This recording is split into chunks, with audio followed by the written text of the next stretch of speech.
அச்சுச்சோ அழுவாதீங்கம்மா, ரொம்ப பசிக்குதா? ஏன் பத்மினி இன்னுமா பாலாத்துற? சீக்கிரம் கொண்டு வா. வரல ஏன் இப்படி கத்துற? புள்ளைய பெத்தா மட்டும் போதாது, வளர்க்கவும் தெரியணும். சும்மா நோய் நோய் நோய் கத்துற. எப்போ சக்கலத்தி மாதிரி சண்டை போடு. சிச்சி என்ன பேச்சு பேசுற நீயும்? என்ன தாமரை எப்ப பார்த்தாலும் சத்தம் போட்டுட்டே இருக்க? கத்தாம இருக்கவே மாட்டியா? நாங்க இப்ப சண்டை போட்டுப்பா, அப்புறம் சேர்ந்து போ. உங்களுக்கு என்ன? ஆமா உன் கூட சேர்ந்துட்டாலும். மாமா மாமா தண்ணி எடுத்துட்டுமா? அதெல்லாம் ஒண்ணு வேண்டாம். என்ன புலப்படாது. எப்பா போன இடத்துல என்ன ஆச்சு? போலீஸ்காரங்க என்ன சொன்னாங்க? பிரச்சனை எல்லாம் ஒண்ணும் இல்ல. என்னவா என்ன சொன்னாங்க? அது திருட்டு பணம் இல்லைன்னு கன்ஃபார்ம் ஆயிடுச்சு. மேகலா கொடுத்த விளக்கத்தை நாங்க முழுசா ஏத்துக்கிட்டோம். இனிமேல் இந்த பணம் சம்பந்தமா எந்த சிக்கலும் வராதுன்னு சொல்லிட்டாங்க. இப்பதான் நிம்மதியா இருக்கு. ஒரு பெரிய பிரச்சனை தீர்ந்தது. என்ன பிரச்சனை தீர்ந்துச்சு? எல்லா பணத்தையும் நகையும் அள்ளிட்டு போயிட்டானுவா. எல்லாம் எங்க இருந்து வந்துச்சு? இதுக்கு என்ன கணக்கு, அதுக்கு என்ன கணக்குன்னு கொடைன்னு கொடைய போறான். எல்லாத்துக்கும் பதில் சொல்லி ஆகணும்ல. அட என்னப்பா நீங்க? அது இன்கம் டாக்ஸ் ரூல்ஸ். அவங்க சொல்ற மாதிரி ஒத்துழைக்கணும்னு கமிஷனரே சொன்னார் இல்ல? அதை தாண்டா அறிவாளி நானும் சொல்லிக்கிட்டு இருக்கேன். நம்ம பாட்டுக்கு தொழில் பண்ணிக்கிட்டு இருந்தோம். அந்த படுபாவி மேகலாவும் அவங்க குடும்பமும் சேர்ந்துக்கிட்டு நம்ம வீட்டுக்கு ரைடு பண்ண துப்பு கொடுத்துட்டாங்கல்ல. மாமா ரைடுக்கும் இதுக்கும் எந்த சம்பந்தமும் இல்லைன்னு மேகலாவே சொல்லிடுச்சு இல்ல? நீங்க சும்மா இருக்க மாப்பிள. சொடக்கு போற நேரத்துல கமிஷனர்கிட்ட பார்த்து பேசுற அளவுக்கு மேகலா இருக்கா. இந்த இன்கம் டாக்ஸ் ரைடுக்கு காரணமே மேகலா தான். கரெக்ட். நம்ம வீட்ல நல்ல விஷயம் நடக்காம இருக்கிறதுக்கும் எப்பவும் கெட்டது நடக்கிறதுக்கும் அந்த மேகலா தான் காரணம். விஜய கல்யாணம் பண்ற விஷயம் கூட இதனால தள்ளி போச்சு. பூபதி பாவம்பா, அது என்ன ஏதுன்னு கொஞ்சம் விசாரிங்களேன். ஏய் நீ கொஞ்சம் சும்மா இருக்க மாட்டியா? அந்த பொண்ணை பிடிக்கலன்னு அத்தையே கோச்சிக்கிட்டு போயிட்டாங்க. திருப்பி அந்த பேச்சை இழுக்கிற? அடே எங்க அப்பா, அந்த பொண்ணை மட்டும் தான் பிடிக்கலன்னு சொல்லிட்டு போயிட்டாளா? இத்தனை வருஷமா கூட வாழ்ந்த என்னையும் தான் பிடிக்கலன்னு சொல்லிட்டு போயிட்டா. அதுக்கு என்ன பண்றது? மாமா நான் ஒன்று சொல்லுவா. நீ என்னடா சொல்ல போற? விஜயோட அப்பாவும் அம்மாவும் காசு பணத்துக்காக தான் அலையிற மாதிரி எனக்கு தோணுது. அடேங்க அப்பா, பெரிய கருணை புறப்படா நீ. இன்னைய தேதி வரைக்கும் காசு மேல ஆசை இல்லாதவங்க யாருடா இருக்க முடியும்? இல்லனா நாம இந்த வட்டி தொழில் பண்ண முடியுமா? அது இல்லமாம்மா, நான் சொல்ற அர்த்தம் வேற, நீங்க புரிஞ்சுக்கிற அர்த்தம் வேற. ஆமா, இவர் பெரிய தமிழ் புலவர். ஒரு வார்த்தைக்கு 4 அர்த்தம் வச்சிருப்பாரு. அது எங்க அப்பாவுக்கு புரியாம போயிடுச்சு பாரு. பேச வந்துட்டாரு. ஐயோ தாமரை, அவர் என்ன சொல்ல வராருன்னா அவங்க கல்யாணத்தை விட பணத்துல தான் குறியா இருக்காங்கன்னு சொல்ல வராரு. புரிஞ்சுக்கோ. ஆமா ஆமா, அப்படி எல்லாம் வெளிப்படையா யாரையும் பார்த்து எடை போட முடியாது மாப்ள. கலையரச விடவா அப்படியே தேன் ஒழுக பேசினாரு. பின்னாடி என்னாச்சு? ஊரே படுக்க வச்சுட்டார்ல. அப்புறம் அவன் மக மேகலா என்ன பண்ணா? ரைடுன்னு சொல்லி ஏவி விட்டு மல்லாத்திட்டால. நிமிர முடியலையே. அதுக்கு தான் சொல்றேன் மாமா, அவசரப்பட்டு இன்னொரு பிரச்சனையில தலையை கொடுத்து மாட்டிக்க வேண்டாம். இத பாருங்க, இந்த தாமரை ஒரு விஷயம் சொன்னா அது கரெக்டா தான் இருக்கும். அந்த கலையரசு குடும்பத்தோட சம்பந்தம் வேண்டாம்னு நான் அன்னைக்கே சொன்னேன். யாரும் கேட்கல. இப்ப பாத்தீங்களா, நாம தான் அவஸ்தைப்படுறோம். இப்போ இந்த தாமரை சொல்றேன், அந்த விஜய் குடும்பத்தோட சம்பந்தம் வச்சுட்டா நம்ம குடும்பம் நல்லா இருக்கும். என்ன சொல்றீங்க? ஆமாமா, விளங்கிடும். எனக்கு கூட இந்த சம்பந்தம் ஒத்து வரும்னு தான் தோணுது.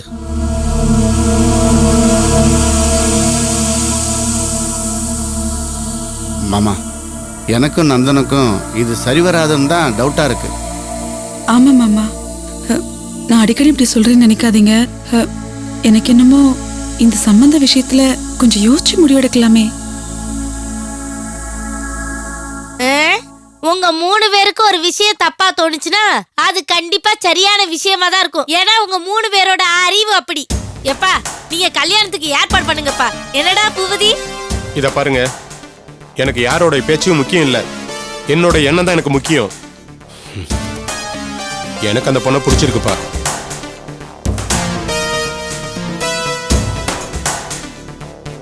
சரி, இது விஷயமா மேற்கொண்டு யாரும் எதுவும் பேச வேண்டாம்.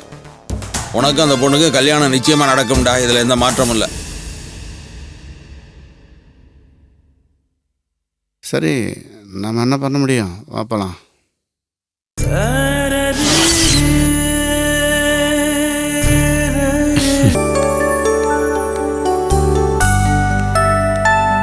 வாங்கம்மா, ஜோசியம் பாருங்க. வேண்டங்க. அட வாங்கம்மா, வயசு சின்ன வயசு, மனசுல 1000 ஆசைகள் கற்பனைகள் இருக்கும். எதுவா இருந்தாலும் என் கிளி சொல்லிரும். வாங்கம்மா. ஆமாம்மா, 5 ரூபா தான். வந்து உட்காருங்க.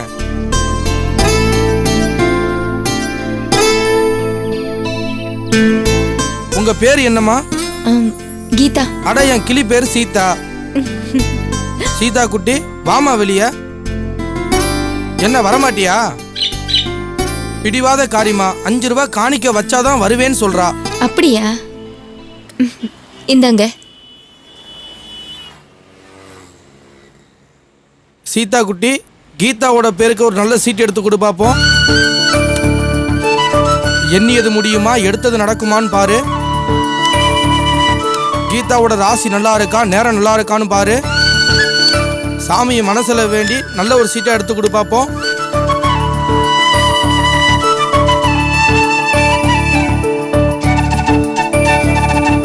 அம்மா, உன் பேர்ல கிளி எடுத்து வந்திருக்கக்கூடிய ஜோசியம் ரொம்ப நல்ல ஜோசியம்மா. யார் வந்திருக்காங்கன்னு கேட்டா உலகத்துக்கே படியளக்கக்கூடிய பரமசிவனும் பார்வதி வந்திருக்காங்கம்மா. பார்வதி பரமசிவனை காண்பது கேட்பது ரொம்பவும் நல்ல ஜோசியம். உன் பேர் ராசியில பரமசிவன் பார்வதியை காண்பது கேட்பது எந்த ஒரு குறையும் இல்ல. பார்வதி என்பது யாரு? உலகத்தையே ஆட்டி படைக்கக்கூடிய சக்தி. அந்த சக்தி உன்கிட்ட இருக்குமா? அப்புறம் நான் எப்ப லைஃப்ல செட்டில் ஆவேன்? கல்யாணத்தை பத்தி கேக்குறீங்க, கூடிய சீக்கிரத்துல முடிஞ்சிரும். அவர் எப்படி இருப்பாரு? அவர் என்னதான் ஆனாலும் அவர் குடும்பி உன் கையில தான். நல்ல குணமான புருஷன் தான் கிடைப்பாரு. அவர் உன் பேச்ச தான் கேட்பாரு. அப்படி இப்படி யோசிக்கலாம், ஆனா அவரை நீ கண்ட்ரோல் பண்ணிடுவ. ஏன்னா நீ சக்தியாச்சே. கீதா, நீங்களா செழியன்? நான் பயந்தே போயிட்டேன். அம்மா இங்க என்ன பண்ணிட்டு இருக்க? பார்த்தா தெரியல, ஜோசியம் பார்த்துட்டு இருக்கேன். சரி வா போலாம். நீங்களும் ஜோசியம் பாருங்க. வாங்க உட்காருங்க. ராஜா, அதெல்லாம் ஒண்ணும் வேண்டாம், வா உட்காருங்க. உட்காருங்க சார். கீதா சொல்லுதுல பார்க்கலாம். பேரெல்லாம் தெரியுமா? சகலமும் தெரியும் செலியன் சார். என் பேரும் தெரியுமா? இப்பதானே கீதா சொன்னாங்க. இந்தாங்க, அவருக்கு பாருங்க. செலியன்ற பேருக்கு ஒரு நல்ல சீட் எடுத்து கொடு. செலியன்ற பேர் ராசியில நல்ல நேரம் இருக்கான்னு பாரு. சாமியை மனசுல வேண்டி நல்ல ஒரு சீட்டை எடுத்து கொடு பாப்போம்.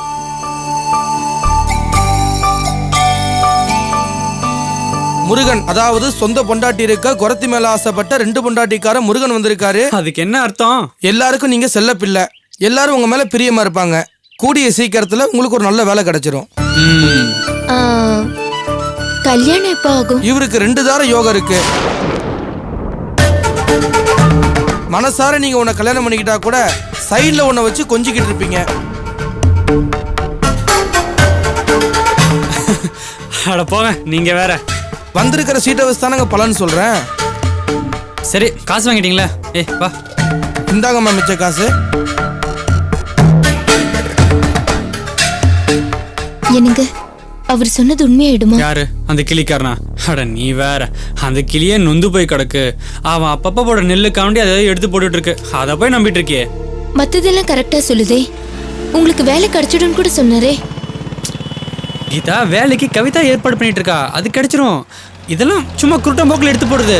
இதெல்லாம் நீ நம்பிட்டு இருக்காத. இருந்தாலும் எனக்கு பயமா இருக்கு. நான் வள்ளியாவோ தேவயானியாவோ ஆயிடுவேணும்னு. லூசா நீ? நீ என்ன நம்புறியா, அந்த கிளி நம்புறியா? இங்க பாரு, நீ என்னதான் லவ் பண்ற, என்னதான் கல்யாணம் பண்ணிக்க போற. தேவையில்லாம தண்டத்துக்கு 10 ரூபாய் கொடுத்துட்டு டென்ஷனை விலைக்கு வாங்காத. வா. அப்போ அது மாதிரிலாம் ஆகாதுல்ல? கீதா, நம்ம வாழ்க்கை நம்ம கையில இருக்கு. அதை தேவையில்லாம அந்த கிளிக்கிட்ட ஒப்படைக்காத. அவர் ஏதோ வயிற்று பழப்புக்கு பண்றாரு. அவர் சொல்றத ஒரு பொண்டாட்டியே நம்ப மாட்டாங்க.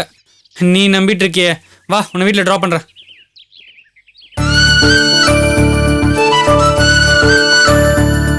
வா. இதுவே உங்க வீட்டு முன்னாடியே இருந்தா என்ன டிராப் பண்ணுவீங்களா? நீ நடந்தே வா, உனக்கு அதான் சரி. ஐயோ, சும்மா சொன்னேன். நான் உட்காரு. வரேன். அம்மா, நீங்க சாப்பிட்றீங்களா? சமையல் ஆயிடுச்சு. இல்லம்மா, அப்பாவும் மேகலாவும் வந்துட்டோம், சேர்ந்தே சாப்பிட்றேன். சரி. ஆமா, என்ன காலையிலேருந்து உன் நாத்தனார் வடிவ காணோம், வீட்லயே இல்ல? ஏதோ காளிகாமல் கோயிலுக்கு போறேன்னு சொன்னாங்க. ஆஹா, காலையில ஏந்திரிக்கும் போதே யாரு மனசை நோகடிக்கலாங்கன்னு நினைப்போடையே எந்திரிக்கிறது. இப்படி ஒரு மனசை வச்சுக்கிட்டு கோயிலு குளம் பக்தி இதெல்லாம் தேவையா? ஐயோ அம்மா, சத்தம் போட்டு பேசாதீங்க. ஆ? அவங்க காதுல விழுந்ததுன்னா என்னை கொன்னு கொலையை அறுத்துருவாங்க. என்னம்மா அப்படி பாக்குறீங்க? இல்ல, இப்படி காலத்துக்கும் நீ அவளை நினைச்சு பயப்படுற மாதிரி உன் வாழ்க்கை ஆயிடுச்சு. எல்லாம் தலை எழுத்து. இதெல்லாம் நீ வாங்கி வந்த வரமா, இல்ல நான் உன்னை பெத்த நேரமான்னு எனக்கு தெரியலடி. என்னம்மா நீங்க காலம் போன காலத்துல என்ன நினைச்சு கலங்கிட்டு இருக்கீங்க? என்னடி இப்படி பேசுற? நீ பேரம் பேத்தி எடுத்தாலும் நீ எனக்கு மகதாண்டி. நீ மனசு நிறைஞ்சு சந்தோஷமா வாழறத பார்க்காமலே போயிடுவேன்னு எனக்கு பயமா இருக்கு. ஆனாலும் உனக்கு ரொம்ப பேராசம்மா. இனிமே எனக்குன்னு ஒரு வாழ்க்கை, அதுல ஒரு சந்தோஷமா. இல்ல திலகா, கடவுள் கடைசி வரைக்கும் ஒருத்தரை சோதிக்க மாட்டான். நீ வேணா பாரு, எல்லா கஷ்டமும் ஒரு நாள் தீரதான் போகுது. இல்லம்மா, என் வாழ்க்கையில ஏதோ ஒரு விதி யாரையாவது ஒருத்தர் தொலைச்சு நான் கண்ணீர் விடணும்னு எழுதியிருக்கேன். மேகலா தொலைஞ்சு திரும்ப வந்து அவ என் கூட வந்து சேர்ந்த கொஞ்ச நாள்லயே அவங்க அப்பா காணாம போயிட்டாரு. ஆனா ஒண்ணு மட்டும் நிச்சயம், அவர் இப்படி விட்டுட்டு போனதும் மேகலாவுக்கு மட்டும் திறமை இல்லைன்னா நம்ம குடும்பமா இருந்திருக்காது. அவ தந்த தைரியமும் நம்பிக்கையும் தான் என்னை இன்னும் உசுரோட வச்சிருக்க. பாவம் புள்ள என்ன பாடுபடுறா. எனக்கு மகளா பிறந்தது தவிர அவ என்னமோ குத்தம் செஞ்சா. பிறந்த நாள்ல இருந்து பழி பாவம்னு அவ தலையில எழுதியிருக்கு. இப்ப அப்படி பேசு. ஆனா மேகலா கிட்ட நீ தாத்தா பாச்சியோட சேர்ந்து கிராமத்துல போய் இருன்னு சொல்றேன். என்னம்மா நீ இப்படி யாராவது ஏதாவது பேசி அந்த புள்ள மனசை நோகடிச்சுக்கிட்டே இருக்கீங்க. அப்பா என்ன பண்ணீங்க? நான் ஏன் அப்படி பேசினேன்னு உங்களுக்கு புரியல? என்ன பெருசாயிடுச்சு? கேட்டா அந்த வடிவு தான் காரணம்னு சொல்லுவேன், அதானே? இது பார், இனிமே அந்த வடிவுக்கு மரியாதை கொடுக்காத, அப்பேச்ச கேட்காத. அவளுக்கு தாழ்ந்து போய் நம்ம குடும்பம் இன்னைக்கு சின்ன பின்னமா நிக்குது. ஐயோ அப்பா, அவங்க என்ன பத்தி என்ன வேணாலும் பேசட்டும், எனக்கு பழகி போச்சு. சொல்ல போனா மறத்தே போச்சு. ஆனா மேகலா என்ன செஞ்சாலும் தப்பாவே பேசுறாங்க, தப்பாவே பாக்குறாங்க. அத பொறுக்காம தான் அப்படி சொன்னேன். ஏன்பா, மேகலா ஏதாவது சொன்னாளா? இதெல்லாம் மனசை திறந்து சொல்லுவாளா? சைட்டுக்கு வந்தா படபடன்னு பேசி எல்லார்ட்டையும் வேலை வாங்கவ இன்னைக்கு எதையோ பறிவுறுத்த மாதிரி சோர்ந்து போய் நின்னுட்டு இருக்கா. ஏன்பா, அவ சாப்பிட வரலையா? இல்லம்மா, நான் கூப்பிட்டேன். நீங்க போங்க தாத்தா, நான் அனிதாவை பார்த்துட்டு வந்துடுறேன்னு சொல்லிட்டேன். என் வயித்துல பிறந்துட்டு என்ன பாடுபடுற. திலகா, என்னம்மா இது? நீ எதுக்காக அழுவுற? நம்ம அம்மாவை அப்படி பேசிட்டாளேன்னு அவ வருத்தப்பட்டிருப்பா. எல்லாம் சரியா போயிடும், நீ அழுவாத. இல்லம்மா, மேகலோட வருத்தம் எனக்கு புரியுதுமா. அதுல நியாயமும் இருக்கு. என் மக எங்க இருந்திருந்தாலும் யோகியமான வாழ்க்கை தான் வாழ்ந்திருப்பா. ஆனா அவங்க மேகலை பத்தி தனக்கு தானே கற்பனை பண்ணி என்ன இல்லாம பேசிட்டாங்க. வார்த்தையாலே அவளை கொல்றாங்களே, அது தாங்காம தான் அன்னைக்கு கூட கீர்த்தனாவை தேடி ஒரு பையன் வந்திருந்தான். அதுக்கு அவங்க எவ்வளவு அபாண்டமா பேசினாங்க. அது அங்க இங்க சுத்தி யார் தலையில விழுந்துச்சு? மேகலை தலையில தானே. மேகலை ஏன் வளர்ப்புல வளரலன்னாலும் என் நினைப்புல வளர்ந்தவ. எந்த தப்பான வழிக்கு அவ போயிருக்கவே மாட்டா. இதை எந்த கோயில சொல்லு நான் வந்து சொல்லுவேன். என்ன பொறுத்த வரைக்கும் அவ வாழ்க்கையில பட்ட கஷ்டத்துக்கு முழு பொறுப்பு நான் தான். அந்த பாவத்துக்கு பரிகாரமே கிடையாது. என்னம்மா திலகா, நீ என்ன பண்ணுவ? அந்த வடிவு கடங்காரி, அவ பேச்சை கேட்டுக்கிட்டு உன் புருஷன் ஆடினாரு. இதுக்கு நீ எப்படிமா பொறுப்பாக முடியும்? இல்லம்மா, என்ன சமாதானம் சொன்னாலும் சரியாகாது. என் மேல போட்ட பழிய துடைக்கிறதுக்கு என் பிள்ளையோட வாழ்க்கைய பலி கொடுத்த பாவினா. நான் பண்ணதுக்கு இது வரைக்கும் பரிகாரம் கிடைச்சிருக்கா? இல்லையே. அந்த மனுஷன் இது வரைக்கும் அந்த நினைப்போட தானே இருக்காரு. திலகா, ஏதோ மேகலா வருத்தப்படுறான்னு அதை வந்து உங்ககிட்ட நான் சொன்னா நீ ஒரேடி அப்படி அழுதுகிட்டே இருக்க. என்ன அது? என்னால தாங்க முடியலப்பா. இத்தனை விவரம் தெரிஞ்ச வயசுல நான் சொன்னதை தாங்கிக்க முடியாம அவ அழுதுருக்கிறாளே. சின்ன பிள்ளையில என்ன நினைச்சு எவ்வளவு அழுதுருப்பா. இன்னொரு ஜென்மன் ஒண்ணு இருந்தா அவ வயித்துல நான் மகளா பிறக்கணும்பா.